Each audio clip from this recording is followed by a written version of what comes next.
ఆంధ్రప్రదేశ్ రాష్ట్రంలో జరుగుతున్న డిస్కషన్స్లో మెడికల్ కాలేజీలు వాటి నిర్మాణము వాటి వ్యయాలకు సంబంధించిన బాధ్యతలు పీపీపీ మోడల్ ఇవి రెగ్యులర్ డిస్కషన్ జరుగుతున్నాయి. ఈ డిస్కషన్ జరిగే క్రమంలో ఒక్కొక్కరు ఒక్కొక్క వర్షం తెరపైకి తీసుకొచ్చే ప్రయత్నం చేస్తే ఎవరైతే కూటమి ప్రభుత్వాన్ని సపోర్ట్ చేస్తున్నారో వాళ్ళ అనలిస్టులు కావచ్చు, రాజకీయ నాయకులు కావచ్చు, ఎవరైనా సరే హూఎవర్ ఇట్ ఈస్, వాళ్ళందరూ ఏం చేస్తున్నారు అంటే పీపీపీ మోడల్ అన్నది ప్రపంచంలోనే ఏ ఒక్కరూ ఆలోచించిన ఒక గొప్ప ఆలోచనగా వాళ్ళు చెప్తా ఉంటే, అదే సందర్భంలో వైసీపీని లేదా జగన్మోహన్ రెడ్డిని ఫాలో అయ్యే వాళ్ళు, ఆయన్ని సపోర్ట్ చేసే వాళ్ళు ఏమంటున్నారంటే అది ప్రభుత్వ బాధ్యత కాబట్టి ఖచ్చితంగా ప్రభుత్వమే దాన్ని నిర్వహించాలి అనే మాట మాట్లాడుతున్నారు. సో దీంట్లో ఎవరి వర్షన్ వాళ్ళది, దీంట్లో ఉన్న ప్రోస్ అండ్ కాన్స్ డెఫినెట్లీ ఉంటాయి. ఎవరికి అనుకూలమైన పాయింట్స్ని వాళ్ళు తీసుకొని మాట్లాడుతున్నారు మాత్రం తప్పులేదు. అయితే ఈ మధ్యకాలంలో నేను ఒక వీడియో చూశాను. ఆ వీడియో ప్రకారము ప్రస్తుతం కూటమి ప్రభుత్వంలో ఉన్న ఒక నాయకుడు మాట్లాడిన మాట గురించి మనం డిస్కస్ చేయాలి. ఆ నాయకుడు ఏమంటారు అంటే మెడికల్ కాలేజీలు, గవర్నమెంట్ మెడికల్ హాస్పిటల్స్ అంటే మెడికల్ ఫెసిలిటీస్ ఈ రెండు వీటిని డిఫరెంట్గా చూడాలి. ఆంధ్రప్రదేశ్ రాష్ట్రానికి జిల్లాకు గవర్నమెంట్ హాస్పిటల్ కావాలి కానీ మెడికల్ కాలేజీలు అవసరం లేదు. ఎందుకంటే ఇప్పటికే రాష్ట్రంలో ఉన్న మెడికల్ కాలేజీలకి లేదా హాస్పిటల్స్కి అవసరమైన దానికన్నా ఎక్కువ మంది డాక్టర్లు ఇప్పటికే ప్రొడ్యూస్ అయిపోతున్నారు. కాబట్టి ఇప్పుడు మెడికల్ కాలేజీలు కొత్తగా నిర్మించి వాళ్ళల్లో కూడా ఒక ఏమంటారు అన్ఎంప్లాయ్మెంట్ క్రియేట్ చేయడం కన్నా అసలు మెడికల్ కాలేజీలు ఎక్కువ పెట్టకపోతే బాగుంటుంది అన్నది ఆయన ఒపీనియన్. సరే, కొద్దిసేపు అది నిజమని అనుకుందాము. సో జగన్మోహన్ రెడ్డి ఏం ఆలోచిస్తున్నారు, జగన్మోహన్ రెడ్డి లేదా ఆయన సపోర్ట్ చేసేవాళ్ళు మాట్లాడుతున్న మాట ఏంటంటే మెడికల్ విద్యను అంటే వైద్య విద్యని ఎవరైతే అభ్యసించాలనుకుంటున్నారో వాళ్ళు ఆప్షన్స్ కింద ఏమున్నాయి అంటే ప్రస్తుతము కొన్ని మెడికల్ కాలేజీలు ఉన్నాయి, మెడికల్ యూనివర్సిటీస్ ఉన్నాయి, వాటిలో కొంతమంది అడ్మిషన్ తీసుకుంటారు.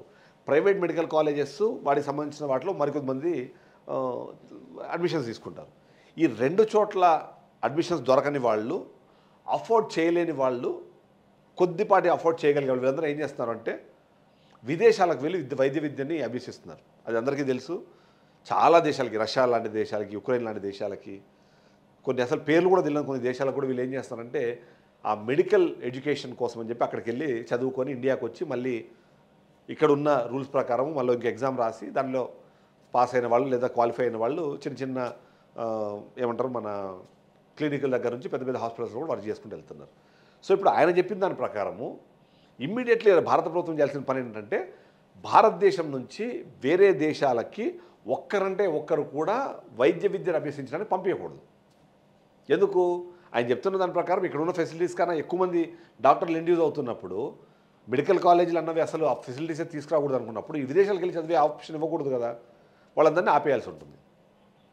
లేదు, ఇక్కడ మీరు ఫెసిలిటీస్ క్రియేట్ చేస్తే అలా విదేశాలకు వెళ్ళి, గుర్తుపెట్టుకోండి, విదేశాలకు వెళ్ళి ఆ విదేశాల్లో ట్యూషన్ ఫీజు పేరుతో, బుక్స్ పేరుతో, అక్కడ ఉన్న ఇన్ఫ్రాస్ట్రక్చర్ యూజ్ చేసుకున్న పేరుతో, అక్కడ వాళ్ళు ఉండడానికి ఇల్లు ఇవన్నీ పేరుతో ఖర్చు పెడుతున్న లక్షలాది రూపాయలు. ఎందుకంటే విదేశాల్లో వైద్య విద్యకు సంబంధించి 3 సంవత్సరాలు, 4 సంవత్సరాలు, 5 సంవత్సరాల కోర్సులకి 15 లక్షల నుంచి 20 లక్షల చొప్పున ₹1 కోటి ఖర్చు పెడుతున్నారు. ఇలా కోట్లాది రూపాయలు విదేశాల ధనం వెళ్ళిపోతుంది. కాబట్టి అదే ఇక్కడ ఆ ఫెసిలిటీస్ క్రియేట్ చేస్తే, ఇంకోటి ఆయన మర్చిపోతుంది, ఇంకొక కీలకమైన పాయింట్ ఉంది. ఏంది? ఈ నిర్ణయం జగన్మోహన్ రెడ్డి తీసుకోలేదు. జిల్లాకు ఒక వైద్య కళాశాల నిర్మించాలన్నది అది నిర్ణయం తీసుకుంది జగన్మోహన్ రెడ్డి కాదు. ఆ నిర్ణయం తీసుకుంది కేంద్ర ప్రభుత్వం.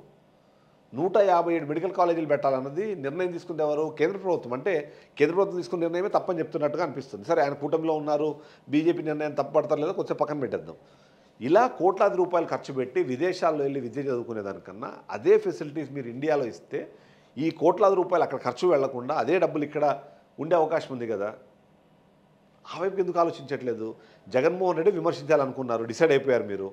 ఆయన అమ్మ అన్నా సరే మీకు బూతుగానే వినిపిస్తుంది, యాక్సెప్టెడ్. సరే, అది మీకు తప్పని అనడానికి ఏం లేదు, మీ ఆలోచన విధానం అదే కాబట్టి ఓకే అనుకుందాం.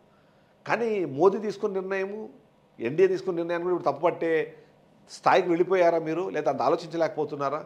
మెడికల్ ఫెసిలిటీస్ కావాలంట. మరి ఆ కాలేజీల్లో ఇప్పుడు ఏదైతే హాస్పిటల్స్ ఉన్నాయో దానిలో డాక్టర్లకు ఎవరు రావాలి? ఏది వేరే దేశాలకు వెళ్ళి చదువుకొని వచ్చిన వాళ్ళకి ఇక్కడ మీరు ఉద్యోగాలు ఇస్తారా? లేదా ఇక్కడే మెడికల్ కాలేజెస్ బిల్డ్ చేసేసి ఇక్కడ ఉన్న వాళ్ళకి మీరు చదువు చెప్పి వాళ్ళకి ఉద్యోగాలు ఇస్తారా? ఏంటి అర్థం కావట్లేదు. ఓవైపు గ్రామీణ స్థాయి నుంచి జిల్లా స్థాయి వరకు అన్ని ప్లేసెస్లోనూ different segment kind of hospitals చేయడానికి, అంటే పిహెచ్సీలు కానివ్వండి, అర్బన్ క్లినిక్స్ కానివ్వండి ఇలాంటివన్నింటినీ తీసుకొచ్చే ప్రయత్నం ప్రభుత్వాలు చేస్తున్నప్పుడు వాళ్ళకి మ్యాన్ పవర్ ఎక్కడి నుంచి రావాలి? ఒక చిన్న ఎగ్జాంపుల్ చెప్తాను నేను మీకు. హైదరాబాద్లో ఒక పర్సను మెడికల్ సీటు సంపాదించి చదువుకున్న వ్యక్తి ఆదిలాబాద్లోనో లేదా నిజామాబాద్లోనో ఇంకా ఎక్కడైనా రిమోట్ ఏరియాకి వెళ్ళి వర్క్ చేయమంటే చేస్తారా, వర్క్ చేయరా?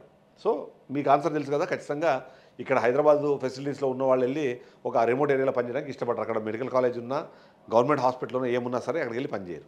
అదే ఆదిలాబాద్లోనే ఒక మెడికల్ కాలేజ్ ఉండి ఆదిలాబాద్ డిస్ట్రిక్ట్ హెడ్ క్వార్టర్స్లో ఉండి ఎవరైనా చదువుకొని అక్కడి నుంచి ఒక 50 కిలోమీటర్లు 60 కిలోమీటర్లు లేదా ఒక 100 కిలోమీటర్ల దూరంలో ఒక రిమోట్ ఏరియాకి వెళ్ళి పనిచేయడానికి ఇష్టపడతారా, ఇష్టపడరా? లైక్ వైజ్ మనము ఆంధ్రప్రదేశ్ రాష్ట్రాన్ని తీసుకుంటే ఇప్పుడు మన్యం ఉంది. ఆ జిల్లాల్లో ఉన్న వాళ్ళకి వైజాగ్లోనో విజయవాడలో చదువుకున్న వెళ్ళే వ్యక్తి అక్కడ వెళ్ళి అక్కడ వెళ్ళి సపోర్ట్ చేయమన్నా సేవ్ చేయమన్నా చేస్తారా? అక్కడ వెళ్ళి ఉద్యోగం చేయమంటే చేస్తారా? సో కాల్డ్ ఆ మేధావి అయిన రాజకీయ నాయకుడు చెప్పేది ఏంటి అంటే వైద్య విద్య, వైద్య సదుపాయాలు ఇవి రెండు కూడా హ్యాండ్ ఇన్ హ్యాండ్ కలిపి వెళితేనే వర్కౌట్ అవుతుంది తప్ప ఈరోజు జగన్మోహన్ రెడ్డి ఒక నిర్ణయం తీసుకున్నాడు. జగన్మోహన్ రెడ్డి నిర్ణయం కాదండి అది. అసలు ఫస్ట్ ఆఫ్ ఆల్ యాక్సెప్ట్ చేయాల్సిన ఫ్యాక్ట్ ఏంటంటే అది కేంద్ర ప్రభుత్వ నిర్ణయం. అందులో ఒక 17 మెడికల్ కాలేజీకి సంబంధించిన రెస్పాన్సిబిలిటీ ఆయన తీసుకున్నాడు. బికాస్ ఆయన ఆ టైంలో సీఎం ఉన్నారు కాబట్టి. అంతకుముందు సీఎంగా చంద్రబాబు నాయుడు తీసుకోలేదు, ఇప్పుడు జగన్మోహన్ రెడ్డి తీసుకున్నాడు. ఆయన వేస్ట్ అనేది వద్దు, ఈయన గొప్ప అనేది వద్దు. అది కేంద్ర ప్రభుత్వం తీసుకున్న నిర్ణయం. దానికి ఈయన చేయలేకపోయారు, ఆయన చేశారు. పీపీపీ మోడల్ అన్నారు. పీపీపీ మోడల్ సక్సెస్ఫుల్లా కాదు అన్నవి ఇప్పటికే చాలా రీసెర్చ్ రిపోర్ట్స్ చెప్తున్నాయి మనకి. ఏది కర్ణాటకలో ఫెయిల్ అయిపోయింది. పీపీపీ మోడల్లో అక్కడ విలేజ్ క్లినిక్స్ నడిపే ప్రయత్నం చేస్తే అక్కడ ఫెయిల్ అయిపోయింది. గుజరాత్ లాంటి రాష్ట్రంలో కూడా అది ఫెయిల్ అయింది. సో ఫెయిల్ అయినప్పుడు సక్సెస్ఫుల్ ఫార్ములా అనే దానికన్నా అడిషనల్ రెస్పాన్సిబిలిటీ తీసుకోవడం ప్రభుత్వాలు ముందుకు వస్తే బాగుంటుంది అనేది మాత్రమే చెప్పే ప్రయత్నం చేస్తున్నారు. కాబట్టి ఆ వైపుగా ఆలోచించాలి. ఈ మేధావులు చంద్రబాబు నాయుడు ఏది చేసినా కరెక్టు, జగన్మోహన్ రెడ్డి ఏది చేసినా తప్పు అని చెప్పే క్రమంలో జగన్మోహన్ రెడ్డి తీసుకున్న నిర్ణయానికి కారణభూతమైన మోడీని ఇండైరెక్ట్గా మీరు విమర్శించే ప్రయత్నం చేయకండి. అది కానీ జనాలు గుర్తిస్తే మాత్రం మీకు ఇబ్బందికర పరిస్థితి అయితే కనిపిస్తుంది.